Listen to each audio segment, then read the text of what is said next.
It's quiet again. Another night. No messages, no calls, just that same silence that lingers in the air like something unfinished. You check your phone, even though you told yourself you wouldn't. You scroll past old photos, old chats, moments that once felt permanent but now exist like echoes. And in that silence, a part of you wonders, do they ever think about you? They haven't reached out, not in days, maybe weeks. And on the surface, it looks like they've moved on, living life, laughing in pictures, busy in stories. But beneath that, something in you senses the truth, a quiet truth that lives in the space between pretending and feeling. They're not calling, but that doesn't mean you're forgotten, because the absence of communication doesn't always mean the absence of thought.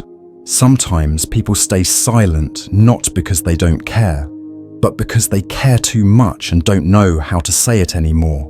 They keep their distance, not because you meant nothing, but because you meant more than they were ready for.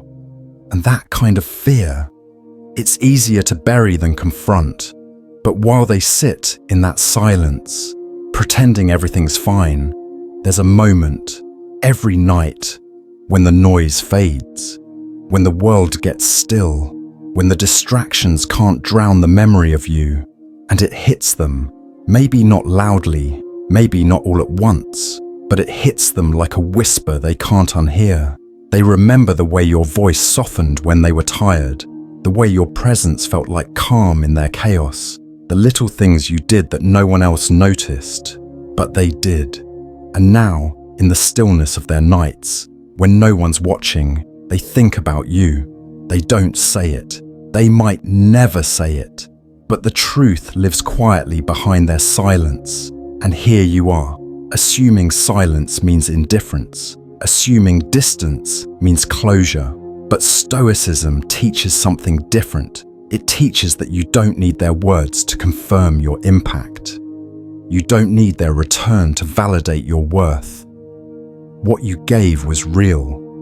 And what is real never disappears just because someone stops speaking it aloud. Their silence isn't your failure, it's their conflict. It's the proof that walking away doesn't always mean forgetting. Sometimes it means remembering too much. They may scroll past your name every day, their thumb pausing just for a second longer than they meant to. They might type your name into the search bar, just to check if you're smiling somewhere without them.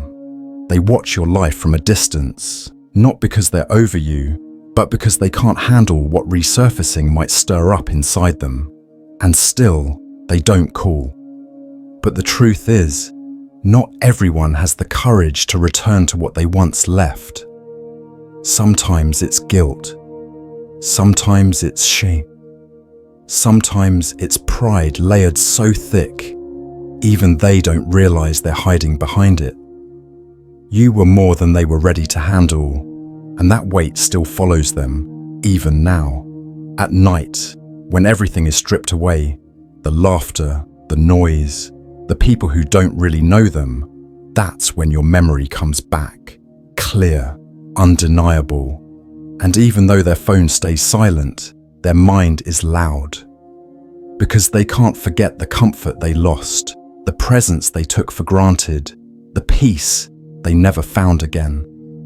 But this story isn't about waiting. It's not about hoping for a call that may never come. It's about understanding the power in your presence. Stoicism teaches us that our peace can't be built on someone else's actions. The way someone remembers you, or fails to, is not a reflection of your value. Your worth lives in how you carry yourself, not in how often you're acknowledged. So when the silence stretches on, don't assume it means you've been erased. Assume instead that you've become part of them in a way that can't be undone. Not all bonds break cleanly. Some stay rooted deep beneath the surface, even if the world above pretends they no longer exist. You don't need to chase closure. You don't need to interrupt their silence to prove you're still there.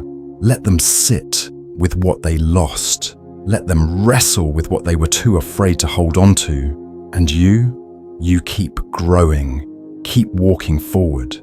Because every night they think about you, but don't call, you're reminded of how strong you've become. You've become the memory that teaches them, the present, and deep down, they remember everything. They remember how you listened without judgment, how you stayed present when they were falling apart, how you gave without keeping score, how your energy was soft, but your loyalty was strong.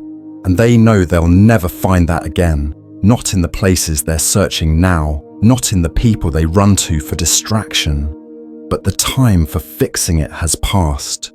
Now it's not about reconnection, it's about release. The kind that doesn't come with bitterness or blame, but with quiet understanding. Understanding that you can miss someone and still not want them back.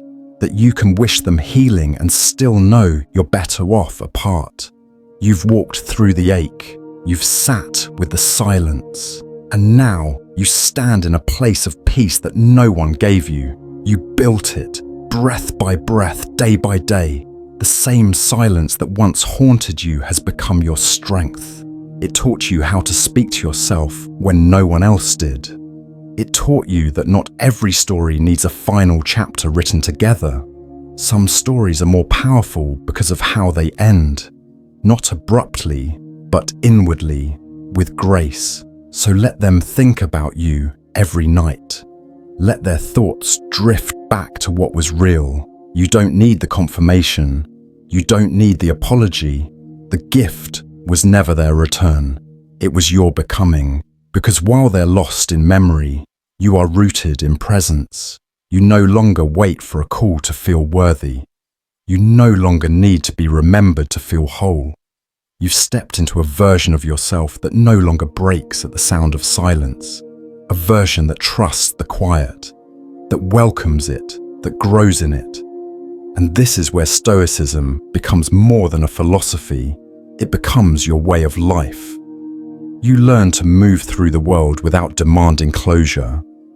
You learn to let people leave without chasing after them. You learn that peace doesn't always come from answers. Sometimes it comes from the strength to live without them. They may never say it out loud, but you will always be the one they think about when the noise fades. Not because you haunted them, but because your presence was real in a world full of masks. And you walked away, not because you stopped caring, but because you started caring for yourself more. That's the quiet ending they'll never forget, and the beginning of everything you were always meant to become.